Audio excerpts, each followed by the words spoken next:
Por gentileza, se tiver algum lugar do teu lado, você pode chegar para o centro e deixar as laterais vazias, assim facilitando quem ainda precisa sentar, tá bom?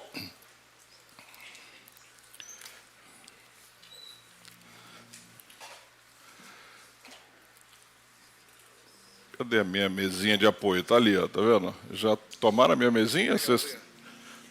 Pessoal do louvor aqui, brincadeira. Você olha para o lado e já levaram a minha mesinha, eu já perdi a minha mesinha aqui. Amém, queridos? Amém? Amém. O tema da mensagem hoje, lembre-se dele. Eu, pensando no que ministrar, eu venho tentando, nos nossos cultos de ceia, sempre ministrar algo relacionado à ceia. Eu tenho entendido de forma clara que nós precisamos trabalhar melhor este tema, este assunto. Afinal de contas, ele é crucial, fundamental, ele é importantíssimo na nossa vida cristã. Por isso é que você vai sempre me ver nos cultos de ceia, trazendo uma mensagem que remeta à ceia do Senhor, de novo, para que não seja só o momento de final de culto, mas que seja o momento do culto, que seja de fato o nosso culto nesse domingo dedicado à ceia do Senhor. Porque lembre-se dele. Nós temos, como seres humanos, uma capacidade incrível, primeiro de memorizar ou de lembrar, mas nós também temos uma capacidade incrível de esquecer. É muito fácil. Se você observar a sua própria história, a sua própria vida, você vai lembrar de fatos que são marcantes, mas você vai se esquecer de muita coisa que aconteceu. E da mesma forma é a nossa caminhada cristã, ou seja, nós nos lembramos, mas também nos esquecemos.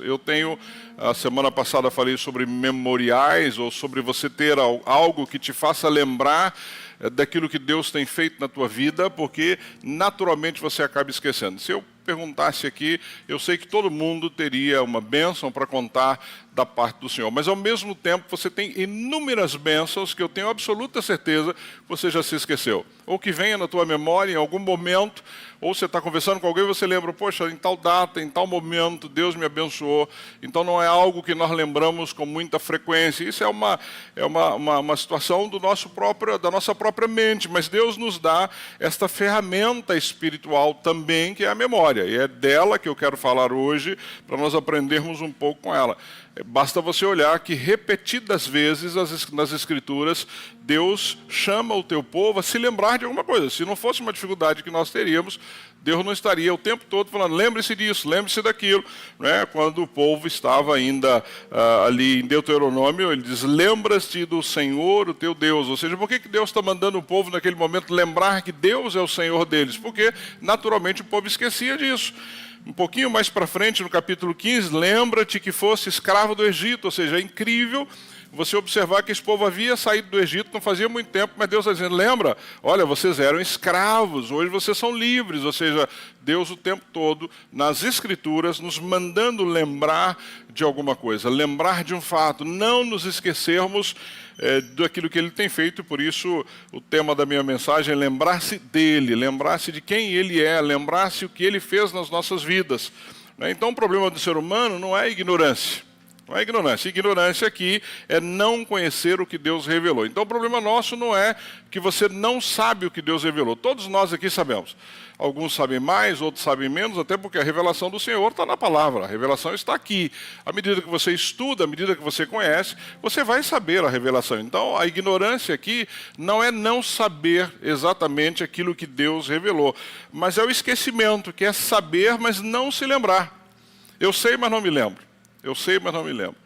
Não é? Ou seja, é você, de alguma forma, negligenciar aquilo que Deus já disse ou já revelou para você. Ou seja, você age de uma forma diferente.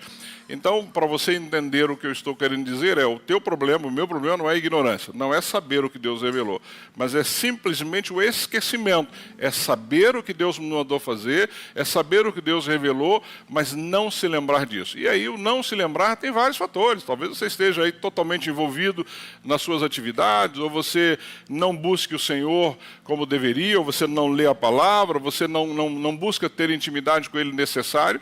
Por isso, o esquecimento aqui, que eu quero que você aprenda nessa manhã, é saber e não se lembrar. E é pena, porque nós sabemos e não nos lembramos. É a mesma coisa quando você tenta lembrar o nome de alguém e você se esquece. Eu, às vezes, passo por isso. Falo, Deus, não é possível, e fico. E eu falo, Toninha, fulano. Ela, mas fulano quem? Eu não estou conseguindo lembrar o nome. Ou isso acontece só comigo? Né? Acho que acontece com todo mundo. É a mesma coisa, ou seja, mas à medida que você vai tendo intimidade mais intimidade com aquela pessoa, você esquece o nome? Claro que não. Então, a relação com Deus é a mesma coisa, ou seja, à medida que eu tenho intimidade, que eu busco mais intimidade, que eu estou mais na presença dEle, que eu estou orando, que eu estou lendo a palavra, eu vou deixar de ser um ignorante, ou seja, primeiro porque eu conheço a revelação, e segundo, eu não vou me esquecer, porque vai vir a minha memória, afinal de contas, eu estou tendo contato com aquilo frequentemente. Então, o meu problema, o seu problema não é a ignorância, é o esquecimento, é não se lembrar daquilo que Deus já revelou, daquilo que Ele já nos ensinou. Se eu fizesse aqui uma chamada oral das 4 mensagens do mês de agosto, eu sei que alguns talvez lembrassem alguns pontos. Outros talvez não lembrem de nada. Outros falam assim, pastor, o senhor falou de tal situação. Mas imagine se nós pegássemos isso, e aqui eu estou só dando um exemplo. Imagine se a gente pegasse isso e começasse a pensar nessas mensagens, na segunda, na terça, pega um trecho da mensagem, você analisa, vai lá para a Bíblia, anota o que você aprendeu. Você vai esquecer nunca mais. Não é porque eu sou bom em ensinar, é porque você investiu tempo em aprender sobre isso. Então, por isso que o tema da minha mensagem hoje para você é lembre-se dele. Não lembrar-se dele porque ele é Deus e ele tem cuidado de você. Não, lembrar-se dele porque ele é, de fato, a coisa mais importante na sua vida. Afinal de contas, ele transformou a sua vida, ele transformou a sua história. Então, o que nós vamos fazer aqui hoje, participando desta ceia, é um memorial vivo, é alguma coisa que não pode ser relegado simplesmente a um momento do culto. Não, façam isso em memória de mim. Foi o que ele mesmo disse. Ele disse que nós temos que praticar e participar da ceia em memória de quem? Dele. Ou seja, ele está dizendo, não se esqueçam, lembrem-se de mim, todas as vezes que vocês fizerem isso, lembrem-se de mim. É um alerta para mim e para você. É um alerta para nós, é sinal de que nós vamos ter dificuldade de lembrar. É a mesma coisa quando o Senhor manda que os homens amem a sua esposa, não é assim? Por que Ele manda que o homem ame a esposa? Porque talvez seja mais difícil. Talvez seja mais difícil. Então, existem coisas que a palavra nos orienta de forma clara, porque Deus sabe que para nós é muito mais difícil. E o mais difícil aqui não é porque Ele não ama, é porque Ele tem mais dificuldade de expressar, Ele tem mais dificuldade de mostrar isso na prática. Ou seja, a Bíblia nos dá uma série de orientações nesse sentido. Então, todas as vezes que a palavra nos traz orientações, é para nos ajudar na caminhada. Então, lembrar-se dele é exatamente isso. Ou seja, aqui quando nós pensamos na palavra grega que é usado aqui, no sentido de lembrar com a mente, significa reviver, tornar presente alguma coisa, responder com obediência. É isso que o texto que eu vou ler contigo aqui diz a respeito do que nós vamos fazer aqui hoje. Então leia comigo Lucas no capítulo 22, de 14 a 20. E aqui é o momento que Lucas está narrando ali a ceia que o Senhor está ministrando junto com os apóstolos. Então está aí a partir do verso 14 do livro de Lucas, eu estou lendo na versão NVI, ele diz assim, e tomando o pão, que é o que nós vamos fazer daqui a pouco, deu graças, partiu e deu aos seus discípulos dizendo, este é o meu corpo dado em favor de vocês. Olha o que ele diz, façam isso em memória de mim. Então todas as vezes que nós fizemos isso, é em memória dele. A memória aqui é não se esqueçam do que aconteceu. Ele continua, da mesma forma, depois da ceia, tomou o cálice dizendo, este cálice é a nova aliança no meu sangue, derramado em favor de vocês. Ou seja, participar da ceia, nós não estamos apenas olhando para o passado, ou seja, não é um ato, e creia nisso, nós não estamos aqui vendo uma coisa que aconteceu lá na história 2000 anos atrás, não, aconteceu lá e vem acontecendo mês após mês, ano após ano, em toda a história da igreja, mas não é esse ato do passado, mas nós estamos mergulhando numa realidade que ela é presente e ela nos leva para a eternidade, é isso que nós estamos fazendo, essa é a diferença. Então, nós temos que tomar cuidado para nós não participarmos de uma ceia dizendo assim, eu vou lembrar daquilo que Cristo fez com o discípulo. Não, é atual, é meu, é agora, é neste momento. Isso me traz para essa atualidade. Ou seja, participar da ceia significa que eu reconheço aquilo que Ele fez na minha vida. E eu estou caminhando para uma eternidade com Ele, ou seja, este pão que representa o corpo e o suco que representa o sangue é aquilo que me libertou, é o que me transformou, é o que me salvou, é o que perdoou os meus pecados, é o que vai me levar para a eternidade. Ou seja, a garantia de que eu vou estar com Ele na eternidade é quando eu trago à memória aquilo que Ele fez por mim. É exatamente isso que a ceia ela traz para mim e para você. Portanto, não é um ritual morto. Não é algo mecânico, e eu tenho dito isso aqui domingo após domingo, pelo menos nas ceias. Lembre-se, não é um ritual morto, não é algo que você vai fazer porque todo mundo faz, não é algo que você vai fazer porque já está na nossa conduta cristã, não. De fato, é um ato de adoração, da mesma forma que você adorou a Deus aqui durante o louvor e também a sua adoração durante a semana, como seu estilo de vida, fortalece a sua fé, isso precisa fortalecer, purifica seu coração, porque você vai fazer uma autoanálise de como você está antes de participar e te dá um alinhamento com a tua esperança futura. Eu sei para onde eu vou. É isso que a gente vai estar fazendo aqui. Essa é a ideia de participar da ceia do Senhor nesse domingo pela manhã. Por isso é que você não pode sair da tua casa pensando que vou lá fazer a minha parte. Eu lembro que há muitos anos atrás eu tinha uma conduta comigo, quando eu ia, então, participava de um ato religioso, eu dizia assim, já fiz a minha parte, né? Cumpri o meu dever. Então a gente tem isso, cumprir o meu dever. Não é cumprir o seu dever, pelo contrário, é participar de algo que é vivo, que faz parte da tua vida. É participar de algo que te transformou, participar de algo que te dá esperança, participar de algo que te leva a ter certeza do que você vai viver na eternidade. Primeiro aspecto que eu quero que você entenda comigo, lembre-se de que Jesus é o Senhor da mesa, Ele é o Senhor da mesa. Nós só estamos aqui, eu e você nessa manhã, por causa dEle, estamos aqui por Ele. Estamos aqui porque o amamos, estamos aqui porque Ele nos amou primeiro. Então, Ele é o Senhor da mesa. Nada neste lugar, absolutamente nada neste lugar pode ser mais importante que Cristo. Nada, absolutamente. E nada neste lugar pode aparecer mais do que Cristo. Ele tem que ser o centro de tudo aquilo que nós fazemos. Nós só estamos aqui por Ele. Foi Ele que nos resgatou, então Ele é o Senhor da mesa. Ou seja, se você observar aí no capítulo 14, no capítulo 22, verso 14, que eu li, ele diz que quando chegou a hora, Jesus e seus apóstolos reclinaram-se à mesa, verso 14 do capítulo 22, e ele lhes disse, desejei ansiosamente comer esta Páscoa com vocês antes de sofrer, pois eu lhes digo, não comerei dela novamente até que se cumpra no reino de Deus. E aqui só para você entender um pouco sobre essa tradição judaica, porque a nossa Páscoa, ou seja, a nossa ceia, ela sai desse meio. Afinal de contas, quando Jesus está ali, Ele está celebrando uma Páscoa judaica com os seus discípulos. Então, nós temos hoje o pão que simboliza o corpo e o vinho, porque foi o que Jesus usou e adotamos isso na nossa vida cristã. Mas quando olhamos para a Páscoa judaica, é interessante porque eles tinham ali um anfitrião.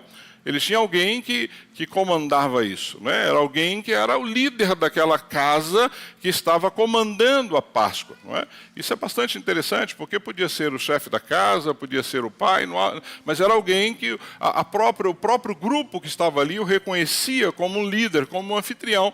E ele tinha um papel muito interessante, ele tinha um papel de orientar, ele tinha um papel de falar sobre os símbolos. Quais os símbolos que tinham e que tem até hoje numa mesa de uma Páscoa judaica? Tem cordeiro.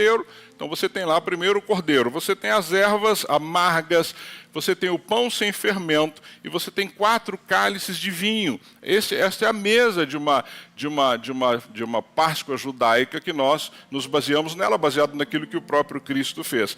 Então esse anfitrião, esse líder, esse senhor da mesa, ele tinha o propósito e a função de explicar isso. Então imagina que é um grupo de pessoas, todos não tinham afinidade ou não tinham todo o conhecimento, mas ele, o anfitrião, é que deveria explicar essas coisas. Então, primeira coisa, ele explicava sobre o cordeiro pascual, todo mundo aqui lembra, o cordeiro que foi sacrificado lá no Egito, para que o anjo da morte não entrasse na casa dos judeus, que não matasse os primogênitos. Então, a função desse líder ou desse anfitrião era explicar e mostrar exatamente o que cada um desses símbolos significava. Então, ele falava sobre esse cordeiro que para mim mim e para você hoje, o próprio texto de João diz que Jesus é o Cordeiro que tira o pecado do mundo. Esse Cordeiro que esse anfitrião judeu está explicando para eles, que foi sacrificado lá no Egito e que vem sendo sacrificado, não é, na Páscoa judaica, para nós, para mim e para você, houve um sacrifício definitivo, que é Jesus, aquele que tira o pecado do mundo, o Cordeiro de Deus que tira o pecado do mundo. Ou seja, é a mesma referência para mim e para você. Paulo, em 1 Coríntios, diz que Cristo, nosso Cordeiro Pascual, foi sacrificado. Então, se há uma necessidade de explicar para todos aqui, não é? Este corpo, ou seja, o pão que significa o corpo, é esse Cordeiro Pascual que tirou o pecado do mundo. Então, o segundo elemento desta Páscoa judaica, em referência à nossa, são as ervas amargas.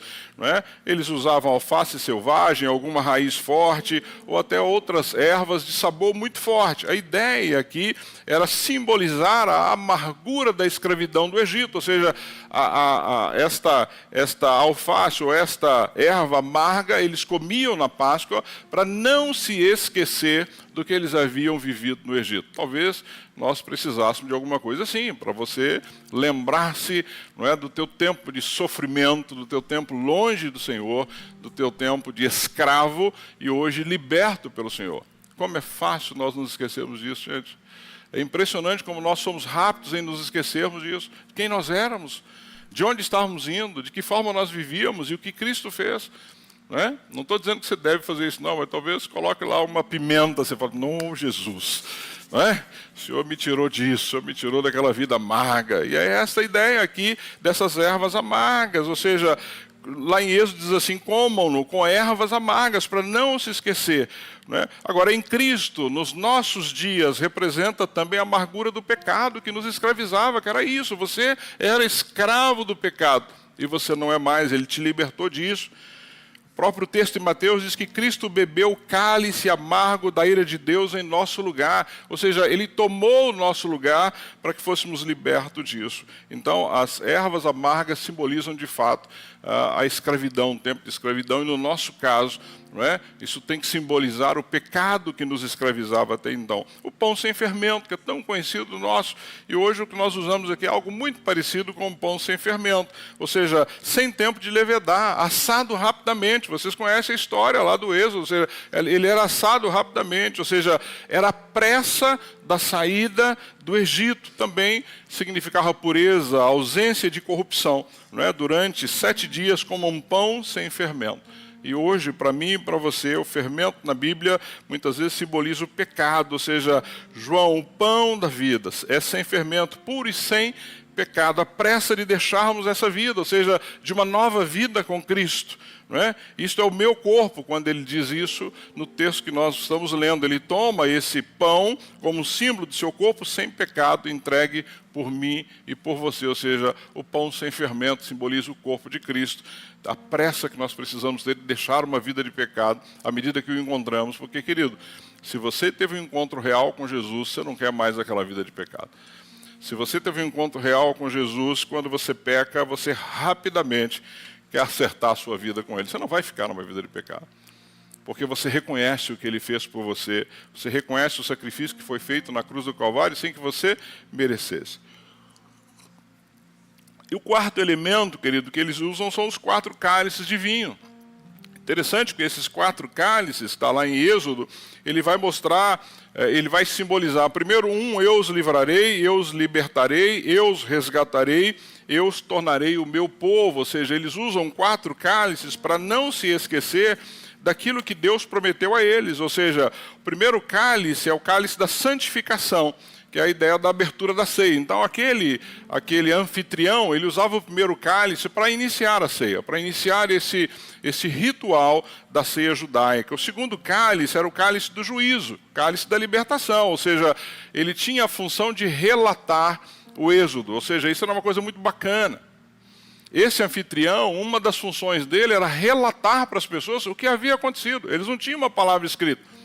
Eles não tinham acesso a um livro como nós. Então o anfitrião ele tinha que contar a história. Olha, nós éramos escravos no Egito, Deus levantou Moisés depois de muito clamor, durante 400 anos, e ele vai relatando para o povo o que aconteceu. Ou seja, esse segundo cálice é para iniciar, é após esse relato. O terceiro cálice é o cálice da redenção, que é após a ceia, após o jantar. É este cálice que talvez simboliza o que Cristo usou tomando o cálice depois de ceiar. Essa é a ideia do terceiro cálice. E o quarto cálice é o cálice do louvor, que encerra as celebrações com salmos, ou seja, eles cantavam salmos depois da Páscoa, encerrando essa celebração, não é, que eles estavam ali. E em Cristo, nos dias de hoje, se você ler lá em Lucas, diz que este cálice é a nova aliança no meu sangue, ou seja, provavelmente Cristo tem usado esse terceiro cálice, simbolizando exatamente isso. Ou seja, é só para você entender a Páscoa judaica e não é a nossa ceia, que é a ceia do Senhor que nós fazemos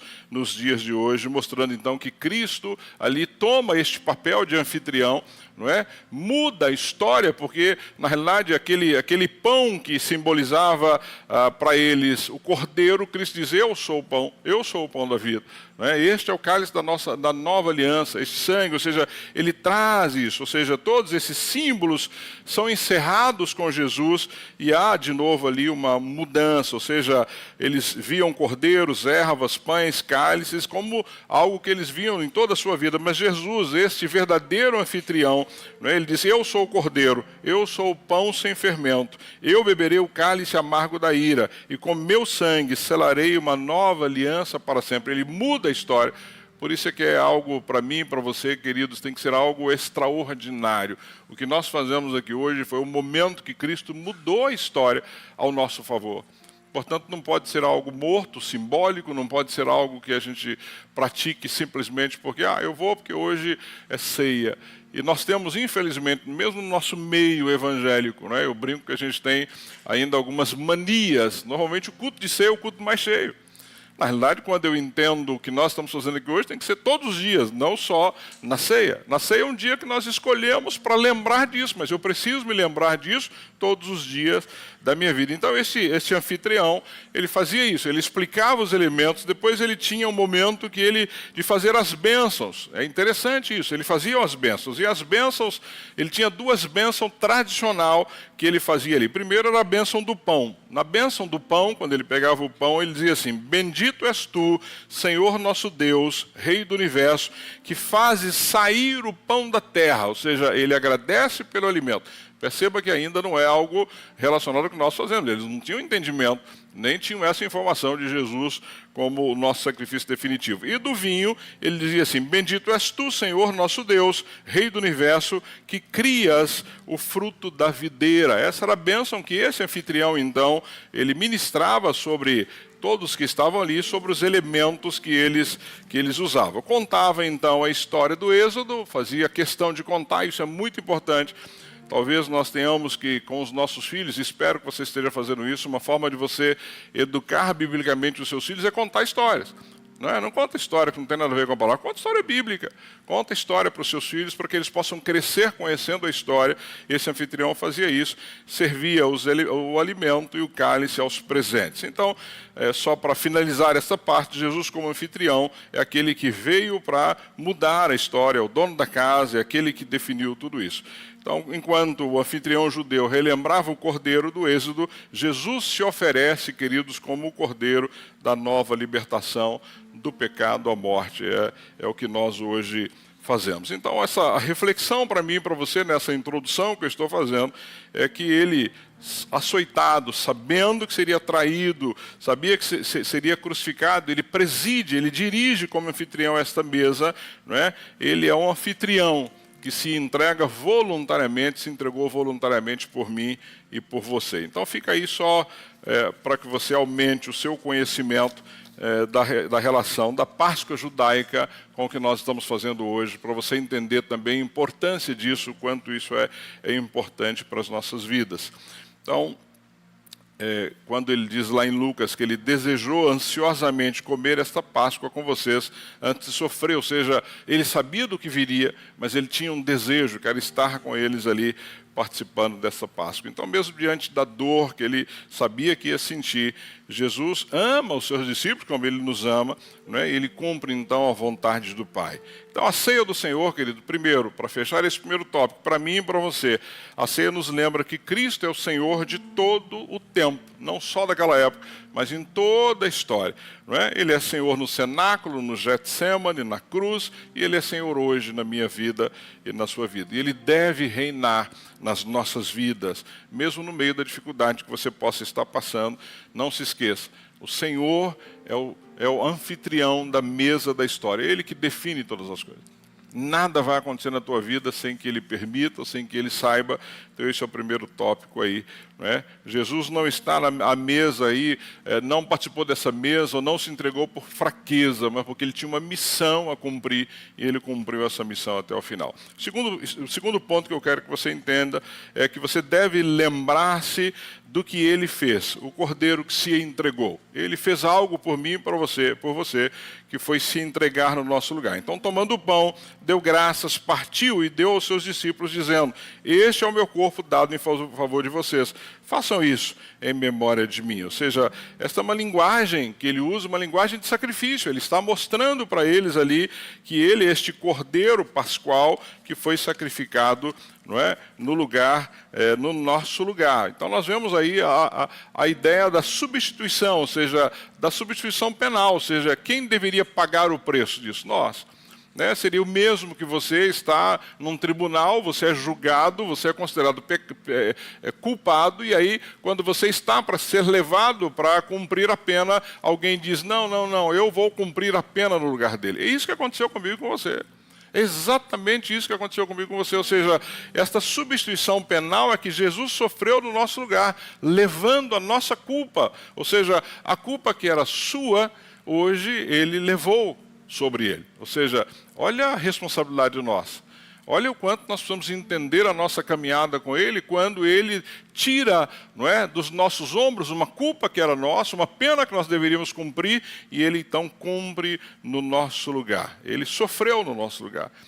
John Stott diz que antes que possamos ver a cruz como algo feito por nós, então ele está dizendo, por causa dos nossos pecados, precisamos vê-la como algo feito por nós. Parece um trocadilho, mas em nosso favor. Algo que foi feito por nós, pecado que nós cometemos, e algo que foi feito por nós. Ou seja, Ele morre na cruz no meu lugar e no seu lugar. Por isso nós precisamos entender. Então a ceia, queridos, é um lembrete de que nossa salvação tem um preço. Teve um preço e tem um preço, ou seja, o corpo partido de Cristo. Então nós não podemos lidar com isso como simplesmente um evento. Não somos aceitos por mérito. Nenhum de nós merecia estarmos aqui. Nenhum de nós. Nenhum de nós merecia, por exemplo, que Ele nos resgatasse. É a graça dEle, é o favor imerecido que nos resgata. Terceiro ponto que eu quero que você aprenda comigo nessa manhã. E deve lembrar-se. Lembre-se da nova aliança. Eu preguei um sermão inteiro sobre nova aliança, por isso eu não vou me ater muito à nova aliança. Lembre-se da nova aliança, um relacionamento restaurado. É isso que ele diz aí no capítulo 22, verso 20. Da mesma forma, depois da ceia, tomou o cálice dizendo: este cálice é a nova aliança no meu sangue, derramado em favor de vocês. Então ele está mostrando, né? E essa referência que ele faz aqui é a mesma referência de Jeremias, que eu também já preguei aqui, quando ele fala lá em Jeremias que ele faria uma nova aliança com o povo, que ele poria a lei no coração, no íntimo deles, e que ele perdoaria os pecados. Também é um texto que eu já preguei aqui, os membros da igreja creio que lembram-se disso. Então não vou também entrar muito em Jeremias, que eu já fiz um sermão sobre isso aqui. Mas quando lá em Jeremias ele define que ele vai de novo fazer uma nova aliança com o seu povo, não é? E que a lei não estaria mais no sentido do cumprimento de uma lei escrita, mas que estaria no coração do povo, não é? No íntimo deles, e que não precisariam mais ser ensinados isso, ou seja, faria parte da vida do povo. Então, olhando para o Antigo Testamento, que as alianças eram seladas com sangue, basta você ver lá em Gênesis, quando os animais eram sacrificados para selar essa aliança.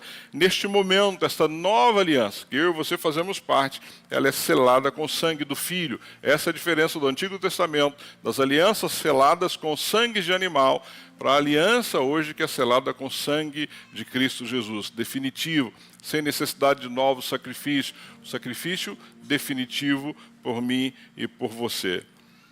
A nova aliança não apenas substitui a antiga, ela transforma por dentro, ela nos muda. Né? Olhe no Antigo Testamento que os homens, quando pecavam, era feito um sacrifício para o perdão dos pecados e eles continuavam na mesma vida, na mesma história. Não, a ideia era o seguinte, eu continuo fazendo a mesma coisa porque se eu faço algo errado, que infringe a lei, eu vou lá com o sacrifício, levo para o sacerdote, ele faz o sacrifício e tudo isso é perdoado. Não, esta nova aliança mudou por dentro. Você não quer mais cometer pecado, você não quer mais viver uma vida de pecado, você quer viver uma vida de santidade com o Senhor. Ou seja, porque você entendeu o sacrifício que Ele fez na cruz no meu e seu lugar. Portanto, participar da ceia é celebrar que fomos reconciliados com Deus, temos perdão, acesso a uma nova vida. Ou seja, eu e você tivemos a partir disso, a partir da morte de Cristo na cruz do Calvário, acesso a uma nova vida. Portanto, esse é o terceiro ponto que eu quero que você guarde comigo. O quarto ponto, está para você aí na tela. Lembre-se de que Ele voltará. Queridos, não viva a sua vida não entendendo isso. Tem muito crente vivendo uma vida não crendo que Jesus voltará. Ele voltará. Você pode ter absoluta certeza disso. Portanto, lembre-se de que Ele voltará. A ceia é essa antecipação, ou seja, participar deste momento é antecipar essa volta dEle, ou seja, é viver ansioso pela volta dEle. É viver ansioso por isso, ou seja, por isso que ele está dizendo em Lucas 22, no capítulo 16, ele diz assim, pois eu lhes digo, não comerei dela novamente até que se cumpra no reino de Deus. O que Jesus está dizendo aqui, até que se cumpra no reino de Deus, ele está apontando para algo maior, do que aquela mesa. Ele está dizendo assim, algo muito maior vai acontecer do que essa mesa que nós estamos aqui ceando em Jerusalém. Ou seja, ele está dizendo, haverá uma mesa, eu estarei nela e vocês também, mas será no reino eterno. É isso que ele está dizendo, ou seja, eu não vou mais comer desta mesa, eu não vou participar dela até que se cumpra no reino, ou seja, vivam nessa expectativa, eu vou voltar. Ele prometeu que voltaria.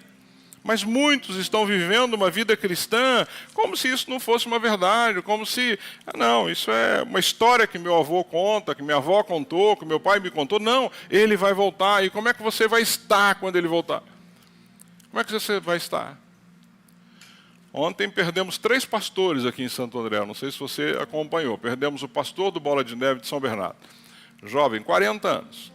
Eu não o conhecia, conheço o Giba aqui de Santo André, mas de São Bernardo não conhecia. Parece ser alguém muito envolvido aí no meio do Bola.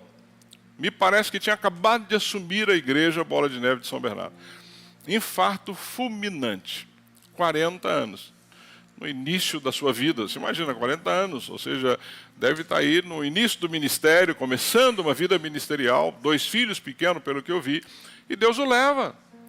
Ou seja, quem aqui está livre de um infarto fulminante? Ele vai voltar. Como é que você está se Ele te chamar agora? Porque Ele pode chamar a qualquer momento, querido. Nenhum de nós tem controle disso, nenhum de nós sabe se vai dar tempo de um socorro, de você passar no hospital, de você ter uma... Eu sempre digo, quando você tem algo muito sério na sua vida, e o Senhor não te leva, é que Ele está te dando mais uma chance, porque só pode ser isso. Porque quantos não têm essa chance, são chamados e é ali, naquele momento, naquele segundo e acabou a história. Ele vai voltar, e como é que nós estamos? Por isso que nós temos que olhar para esta mesa como um domingo começo e dizer assim, olha, eu estou preparado, se Ele voltar agora, ou se Ele me chamar, eu tenho que apresentar para Ele, eu tenho um cesto para apresentar para Ele daquilo que eu fiz, porque Ele pode te chamar a qualquer momento. Ele é o dono da história, Ele é o Senhor da mesa, Ele que comanda todas as coisas. Morreu um outro pastor, que é pai de aluno do ProSaber, não é isso? Morreu ontem também, foi enterrado. E não estou dizendo que morreu o pastor, não. Foi uma situação de 3 pastores no mesmo dia. Não é porque é pastor, morre gente todo dia. Crente é chamado à presença do Senhor todos os dias. Ou porque está doente no hospital e o tempo dele está acabando, ou porque foi chamado de forma imediata. Não sei, Deus tem os seus desígnios. A forma que Ele vai me chamar ou que vai te chamar, nós não sabemos. Mas que Ele vai te chamar um dia, se Ele não voltar antes, Ele vai te chamar um dia. Então você precisa viver a sua vida cristã entendendo, Ele voltará. ou um dia você vai estar na presença dele prestando conta se até lá ele não voltou. Como é que eu vou estar? A pergunta é, como é que eu vou estar? Não é como é que a minha esposa, meu filho, não. Como é que eu vou estar quando ele me chamar? E é isso, nós precisamos viver dessa forma. 1 Coríntios diz que, porque sempre que comerem deste pão e beberem deste cálice, vocês anunciam a morte do Senhor até que ele venha. Então ele vai voltar. Ele vai voltar. E nós precisamos viver dessa forma.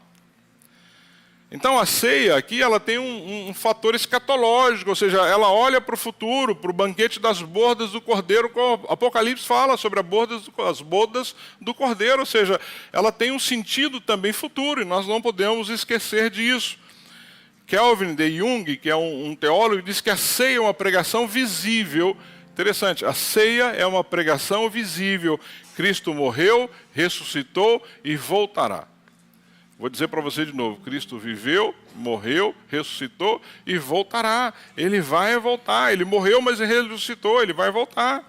Então a ceia deve ser como se fosse um alimento de alguém que está de passagem. Sabe o peregrino, aquele que vem, ou o forasteiro que passa? A ceia deveria ser para mim e para você esse elemento, ou seja, participar desta mesa entendendo que ela é provisória, que vai passar, que outro momento vai chegar. Ou seja, nós precisamos participar da ceia com os nossos olhos no futuro.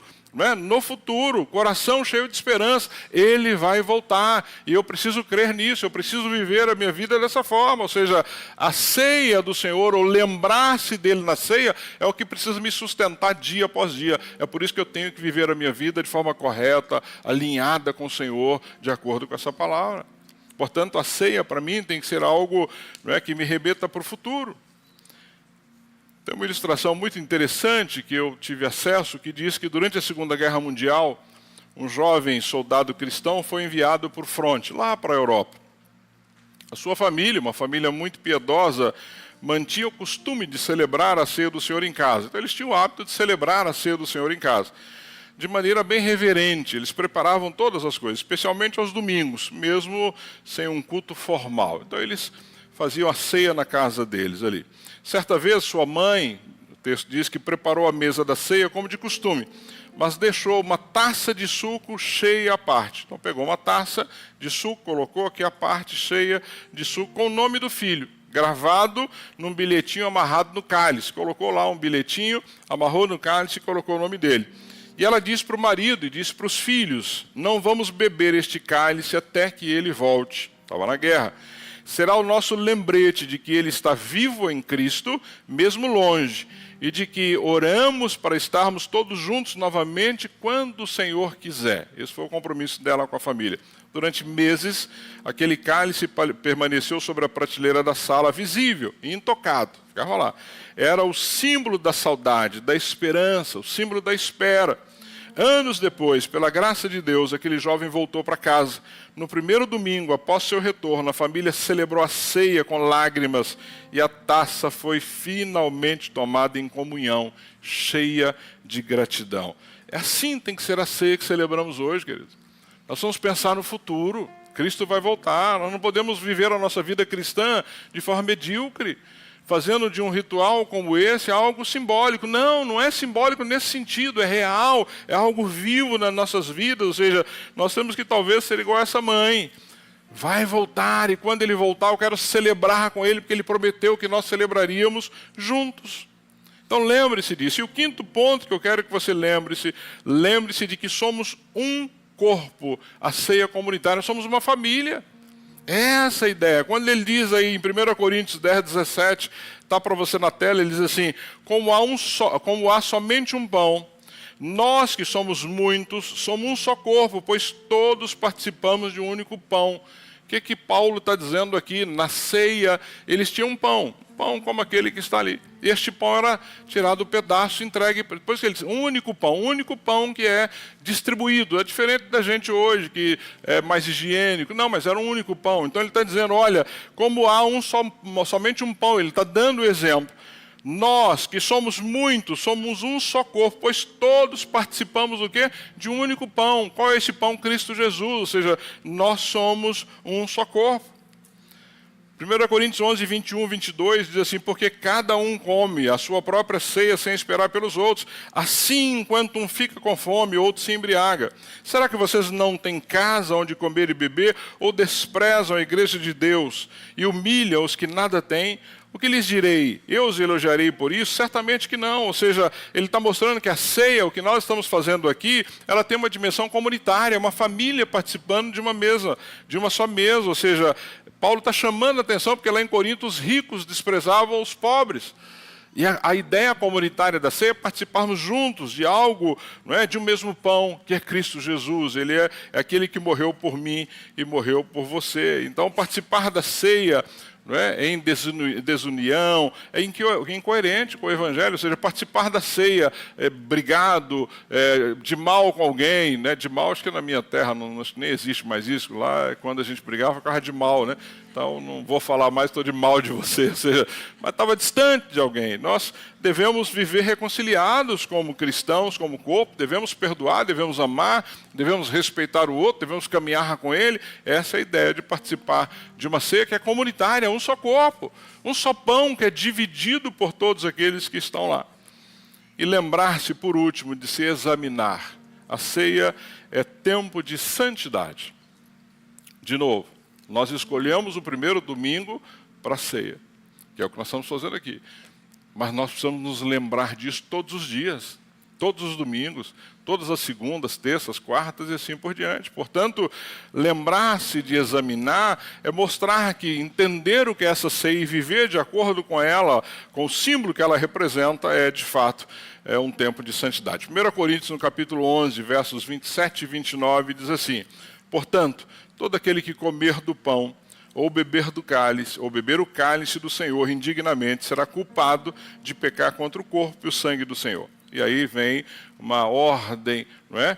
Você pode ver aí uma orientação muito clara. Examine-se cada um a si mesmo, e então coma do pão, beba do cálice, pois quem come e bebe sem discernir o corpo do Senhor, come e bebe para a sua própria condenação. Examinar-se cada um a si mesmo. E a ideia aqui desse exame, ele é um exame para correção, ele não é para te condenar, pelo contrário, ele é um alerta para você. Faz um exame da sua vida, tem alguma coisa para acertar, certa com o Senhor, participe da mesa, participe da ceia. Então, ele não é algo para te condenar, pelo contrário, ele é para corrigir a tua caminhada. Ou seja, o examinar aqui no original significa julgar cuidadosamente, ou seja, eu julgo cuidadosamente a minha vida com relação a esta palavra. É isso que ele está te mandando dizer. Se você faz aí tua autoanálise, está tudo em ordem? Está tudo em ordem, é você que define isso. Você vai fazer a tua autoanálise baseado na palavra, ou seja, você vai fazer este exame baseado nessa palavra, ou seja, é um convite à sinceridade. Não é um convite a perfeccionismo, não. É ser sincero, Senhor, poxa vida, está difícil, tem coisas na minha vida que eu preciso acertar, tem coisas que eu dependo do Senhor, ou eu preciso de ajuda. Ou seja, faz uma autoanálise na tua vida para que você então possa participar da ceia. Spurgeon disse que a ceia não é para os que se acham dignos. Eu achei isso muito legal. A ceia não é para os que se acham dignos, mas para os que sabem que não são e correm para Cristo. Ou seja, você sabe que não é digno, mas nós temos para onde correr. Não, a minha história, a sua história não é que eu não sou digno, e eu sei que eu não sou digno, e eu fico, não, eu não sou digno, então eu vou para onde? Eu vou para aquele que é digno, eu vou para aquele que pode me receber, eu vou para aquele que pode me curar, eu vou para aquele que pode me restaurar. É isso que Spurgeon está dizendo, ou seja, nós não somos dignos. Sem Ele nós não somos nada, querido. Absolutamente nada. Por mais que você se ache aí alguma coisa, sem Ele, nós não somos nada.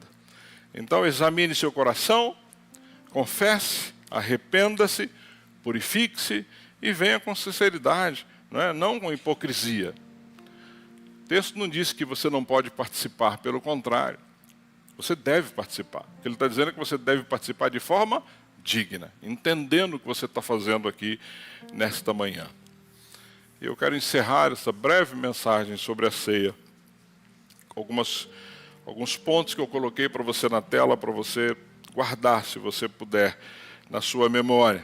Mostrando então que a mesa é de memória viva, não é algo morto para você se esquecer.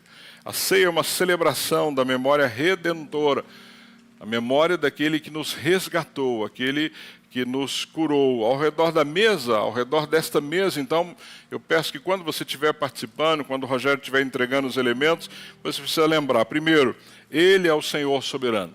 Ele é o Senhor soberano. A sua história está nas mãos dele. Ele que é o Senhor de toda a história, da sua vida, da minha vida, de tudo aquilo que nós fazemos. Segundo, Ele se entregou como cordeiro voluntariamente. Ele tomou o nosso lugar, Ele se entregou no nosso lugar, ou seja, pagou a pena que era nossa. Terceiro, nós temos uma nova aliança com Deus, e eu tenho sempre dito sobre isso. Entenda que você tem uma nova aliança com Ele e você precisa caminhar nessa nova aliança. Quarto, Ele voltará para nos buscar. Glória a Deus. Ele vai voltar para nos buscar. Viva com essa expectativa. 5, somos um corpo reconciliado. Uma grande família. Um só pão, um só corpo. E nós vamos caminhar nesse sentido. E por último, devemos vir com santidade, examinando a sua vida, a sua história e participando da mesa do Senhor. É isso que nós vamos fazer, né? Se você está fraco, venha. Não é porque está fraco que você não pode participar, pelo contrário, venha. Se você está aí carregando arrependimento e acertou a tua vida, venha também. Você se arrependeu, acertou a tua vida com o Senhor, você está pronto a participar. Se você tem esperança ou não tem esperança, venha a si mesmo para Ele encher o teu coração de esperança. Ele está aqui, querido, lembre-se dEle. Por isso que eu fiz questão de trabalhar essa mensagem para você não se esquecer. Lembre-se dEle, lembre-se dEle. Então lembre-se que o esquecimento é saber e não lembrar. Não é? A ignorância é não conhecer a revelação. Não se esqueça disso. Nós não somos ignorantes. Não somos ignorantes. Ninguém aqui é ignorante. Nós talvez sejamos esquecidos. E para não sermos esquecidos, precisamos ter mais contato com Ele, com a palavra, para não nos esquecermos daquilo que Ele fez nas nossas vidas. Amém? Abaixa a sua cabeça, eu quero orar contigo. Rogério, pode se posicionar ali. E durante a minha oração, se você tiver algo que você precisa acertar aí com Deus, faça isso. Se você tiver aí alguma coisa que você precisa pedir perdão a Deus, peça. Se for com alguém, faça, né? Mas participe dessa mesa de forma digna. Obrigado, Pai. Obrigado porque o Senhor é o nosso Senhor, o Senhor é soberano, o Senhor tem controle sobre todas as coisas, o Senhor tem controle da história, o Senhor é o Senhor da mesa, o Senhor é o anfitrião, o Senhor é um Deus todo-poderoso. Obrigado porque o Senhor se entregou como cordeiro no nosso lugar, como cordeiro pascal, aquele que tirou o pecado do mundo, aquele que tomou sobre si aquela pena que era minha, a pena que era de cada um desses amados aqui nesse auditório, a pena que era daqueles que estão em casa. Obrigado porque o Senhor estabeleceu através do seu sangue em Cristo Jesus uma nova aliança conosco. Nós estamos aliançados com o Senhor, Pai, e nos ajuda a caminhar nesta aliança, de forma que traga alegria ao teu coração. Deus, nós queremos e devemos viver na expectativa de que o Senhor vai voltar, como prometeu na sua palavra. Um dia estaremos na tua presença, ou o Senhor voltando, ou quando o Senhor nos chamar. Que estejamos, Pai, de fato, preparados para essa caminhada e para estarmos na tua presença. Somos um só corpo. Somos um corpo, Deus, reconciliado com o Senhor, uma família, e que nós possamos viver assim, respeitando, cuidando uns dos outros, Deus, e ajuda-nos a viver uma vida de santidade na Tua presença. Livra-nos, Pai, de viver uma vida hipócrita, medíocre, distante do Senhor, viver uma vida, Pai, de discípulos de Jesus que não se pareçam com o Senhor. Que, de fato, nós possamos ser discípulos de Jesus, que se pareçam com Ele, que vivam de uma forma que o agrade, que traga alegria ao coração dEle, que as pessoas possam ver em nós, homens e mulheres comprometidos com o Senhor e com a Tua palavra. E agora que vamos participar da ceia, Senhor, do Senhor, lembrando de tudo isso que eu ensinei aqui nessa manhã, e na maioria das coisas que eu falei foi para relembrar aquilo que o teu povo já sabe, Pai, mas muitas vezes nos esquecemos. Ajuda-nos a participar dessa ceia de forma digna. Se alguém tem algo para ser acertado, que já tenha feito isso e que pode, ao se levantar, participar dignamente desta mesa. Que ela não seja simbólica no sentido de ser algo que fazemos uma vez por mês, mas que a ceia do Senhor, seja aqui, seja no almoço na nossa casa, no jantar, no café, a qualquer momento que estivermos nos alimentando, possa nos lembrar do Teu Filho Jesus na cruz do Calvário no nosso lugar. Ajuda-nos nisso, Pai. Obrigado, porque temos o privilégio de poder participar dessa ceia. Por isso, ajuda-nos a caminhar de acordo com a Tua vontade sobre as nossas vidas.